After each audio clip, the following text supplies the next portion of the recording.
बिस्मिल्लाहिर्रहमानिर्रहीम। अस्सलाम वालेकुम स्टूडेंट्स, जैसे आपको इल्म है कि हम मीट्रिक स्पेस पढ़ रहे हैं, तो आज के लेक्चर में मीट्रिक स्पेस का एक इंपॉर्टेंट थ्योरम मैंने प्रूव करना है।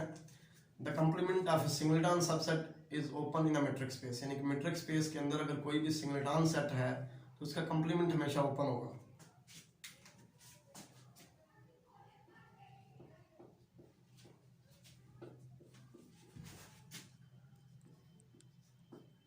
The complement of a singleton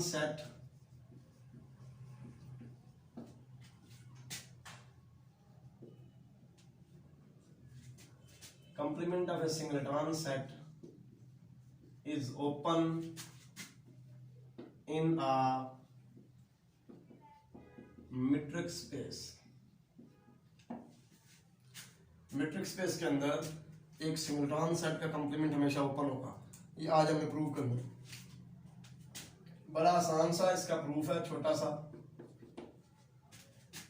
late X and D be a metric space, X and D be a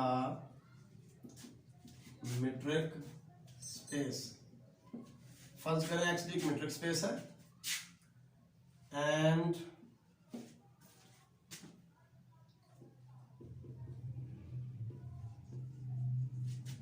A be a singleton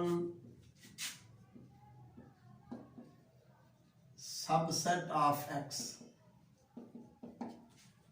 हमने सपोज किया A एक सेट है जिसमें सिर्फ एक एलिमेंट है X, ठीक है। ये X का सिंगलटन सबसेट हो गया। असल में सिंगलटन सेट कहते हैं उसको जिसमें सिर्फ एक एलिमेंट हो। We have to prove that A complement is open। हमने प्रूव करना है कि इस सिंगलटन सेट का कंप्लीमेंट जो है ये ओपन सेट है। If A complement is empty, अगर तो A का कंप्लीमेंट empty है, then it is obviously open, and if A complement is non-empty, अगर तो ये empty है A complement, फिर तो ये ओपन होगा, क्योंकि हमने पढ़ा हुआ मैट्रिक्स स्पेस में कि empty सेट हमेशा ओपन होता है, ठीक है ना। अगर A complement empty है फिर तो ये ओपन होगा। अगर empty नहीं है then let Y belongs to A complement। फर्ज करें Y जो है ये A complement का एक एलिमेंट है, एक पॉइंट है, and this implies that Y does not belongs to A। अगर Y A के कंप्लीमेंट में है तो फिर जाहिर सी बात है कि Y A में नहीं होगा। अगर Y A में नहीं है तो Y X के इक्वल नहीं होगा, क्योंकि देखें A सेट में सिर्फ एक ही तो एलिमेंट है। A जो है ये सिंगलटन सेट है, इसमें एक ही तो एलिमेंट है, ठीक है।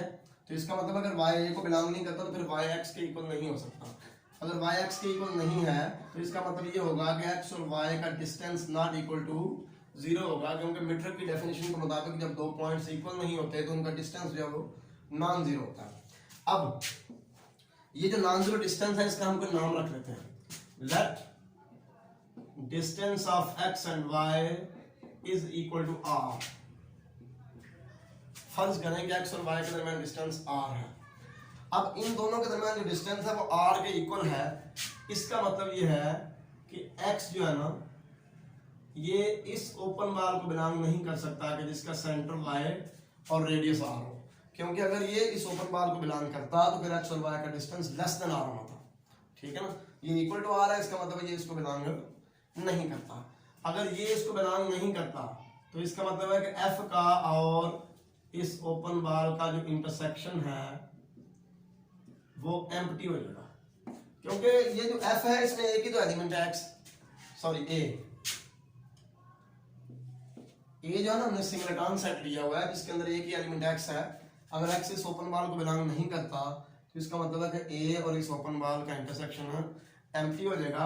अगर ये बात है तो इसका मतलब ये हो गया कि ये जो ओपन बार है ना B, Y एंड R ये सबसेट हो गया A कंप्लीमेंट का। ए कंप्लीमेंट का सबसेट होगा। अब देखिए हमने एक ही पॉइंट लिया था ए कंप्लीमेंट का, उसके ऊपर एक ओपन बॉल बना है और वो ओपन बॉल जो है वो ए कंप्लीमेंट के अंदर मौजूद है, ठीक हो गया। इसका मतलब क्या हुआ कि ए कंप्लीमेंट इज ओपन। तो यही तो हमारा टारगेट था कि सिंगलेटन सेट का कंप्लीमेंट जो है वो ओपन होता है मैट्रिक्स स्पेस के अंदर। तो ये थ्योरम प्रूव हो गया, मुझे उम्मीद है आपको समझ आ चुकी होगी। बहुत ईजी है। अल्लाह हाफिज़, अस्सलाम वालेकुम।